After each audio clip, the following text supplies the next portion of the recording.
Hi everyone, Lisa here from Down to Earth Gardening. And big question this year that I'm going to try to answer today is, where's my hydrangea blooms? So we're all up against this year. I'm in zone 6A here in Connecticut, and this is such a common question, especially this year. So I want to try to help you troubleshoot, and hopefully we can fix the problem and I'll enjoy some beautiful blue blooms next year. So specifically what I'm talking about is the mophead blue hydrangeas, also called big leaf. So they are the macrophyllus. I've heard it pronounced macrophylla, but I say macrophyllus, which are right in front of me here. And normally I have blue masses of flowers covering the shrubs here. So if you'll remember from early this year in the spring, I have so many hydrangeas over here that I did a video on dividing it. And I will get to that in a bit because I want to show you the results. It's kind of cute. It's coming along well. So big question, and I'm going to go through the possibilities of why your hydrangeas are not flowering this year, and then at the end of the video I'm going to get to the reason why I think that mine are not flowering, and probably most of them out there. So number one is to choose a hardy blue hydrangea for your hardiness zone. So again, I'm in 6A, and in my zone here, the endless summer blues usually do fantastic. They're a great blue hydrangea for my area because they bloom on old and new wood. So it kind of takes the guesswork out of pruning, which is one of the biggest questions about the blue hydrangeas is pruning time, how and when to prune. So endless summer is a pretty safe bet. So variety is important. A lot of times clients will bring me little greenhouse Easter blue hydrangeas in containers, or sometimes they're pink. Those are strictly greenhouse hydrangeas, so not for planting outside. You can, but they'll give them to me to plant, and then they're surprised that they only last 1 year. But really, you have to treat them as annuals if you're going to plant them outside. So pick a really hardy variety. So number two is where you're planting them. So they love acidic soil. And that's why we see them a lot on Cape Cod or coastal Maine, along the coast, even in Rhode Island, Connecticut, and they are doing beautifully because it's naturally acidic soil. It doesn't need to be adjusted, and it's sandy, so they love the soil. So adjusting your soil is important, giving them the right soil conditions. So that's number one. But also the second part of that, where you're planting it, is you want to give them part shade. So hydrangeas that are blue will take some morning sun, but then in the afternoon, if they're west facing, they're going to just wilt. They'll be very droopy and unhappy. So they're fine with part sun.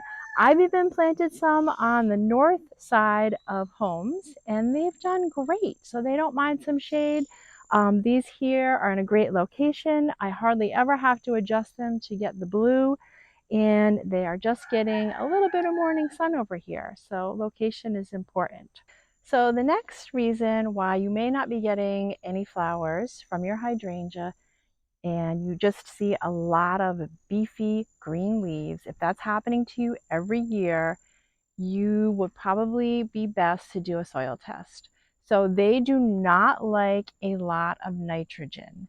And I will see a lot of times where my clients have hydrangeas that every year they're just throwing out green leaves, and they do have someone come and fertilize their lawn. And of course, lawns need a lot of nitrogen, and the fertilizer gets oversprayed onto the hydrangeas. And if that's the case, they're just not going to produce. They don't like it. It's a no-go for them. You'll be able to enjoy some beautiful green leaves, but in my opinion, that's not what we buy the blue hydrangeas for. So next on the list when you're troubleshooting is they are kind of finicky when it comes to watering. So they prefer consistent watering. So they do really well if you have some irrigation. Soaker hoses are great, and they'll also take overheads. So sprinkler on a timer, or just make sure that you give them a little water, I would say every day. And then you're going to see the best production of blooms.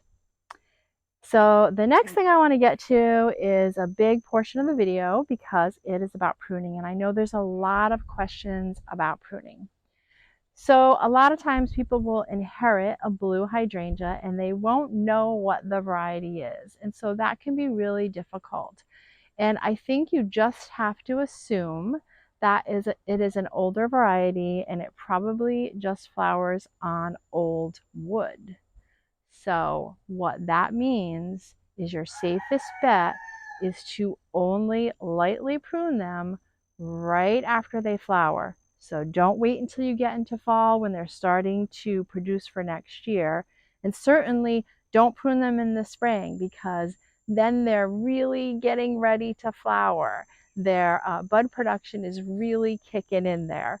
So pruning is really important. The only thing that I will do to those hydrangeas in the spring, other than adjust the pH, is take out the wiggly and dead twigs out of the shrub, and that's how we clean them up. So that's really important. But for the endless summer, they are great because, as I said, they flower on both old and new wood.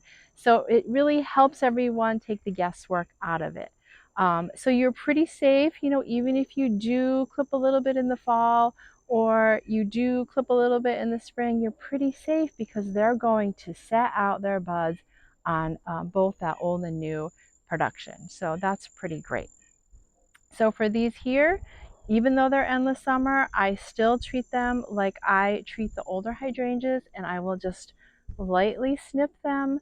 So bringing in some flowers or drying them is perfect. That's all you really need to do to them, and then take out the wiggly stems in the spring.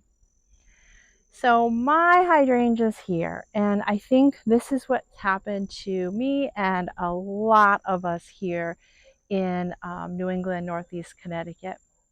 So hydrangeas don't like extreme weather. And so what happened this year in the spring is we got at least one surprise, really hard frost where the temperatures really dropped. They plummeted. And the hydrangeas were already producing, and it just damaged all of those buds. And so when that happens, there's really not much you can do about it. You just have to be patient with them. I'm going to show you some pictures of these hydrangeas last year because really they recovered and they were so beautiful. And so I know if things go okay this winter and next spring, I'm going to be able to enjoy them again. But so far this year, I literally only have about, 5 buds on this one over here to my left. And believe it or not, the little newbie down in the front that we divided and we did a video on has thrown out a couple of flowers. So that's pretty great. And he's going to get bigger. He's little now, but he's still got a little bit of transplant shock.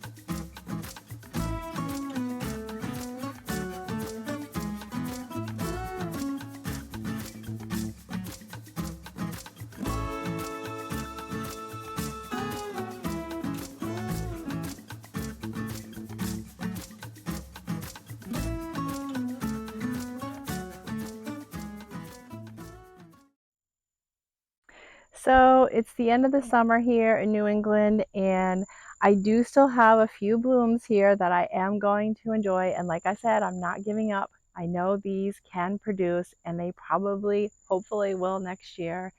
But hopefully I've helped all of you at home. I've just tried to give you a list of possibilities for you to try to troubleshoot why your hydrangeas aren't flowering.